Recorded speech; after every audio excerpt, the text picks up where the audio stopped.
Дури 450 компании од земјава покажале интерес за дуалното образование од следната учебна година, каде учениците ќе изведуваат практичната настава, но ќе стекнуваат и искуства. На тој начин се зајакнува врската меѓу фирмите, но и идните стручни кадри, кои може директно да се вклучат во реалниот сектор. Дека има интерес покажува и фактот дека лани сме имале 97 главни паралелки со 220 компании склучен договор, додека во оваа година имаме конкурсот се уште во тек, имаме објавен конкурс за 227 главни паралелки и склучен договор со над 450 компании. Значи само за една година тој број е двојно зголем. Се надевам дека и година уште тој број ќе биде уште поголем и ќе покажуваат уште поголем интерес за самите компании.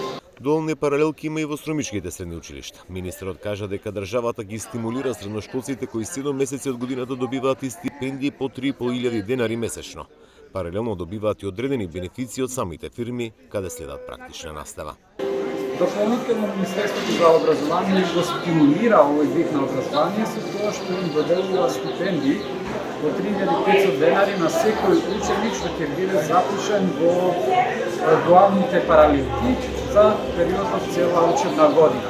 Значи тоа е дополнителна мотивација, сигурно и од страна на компаниите и ќе ги мотивират со, можеби, не само со финансиски средства, туку и со други начини на кои им помага за да им биде поинтересно и за да се запишат во стручното образование.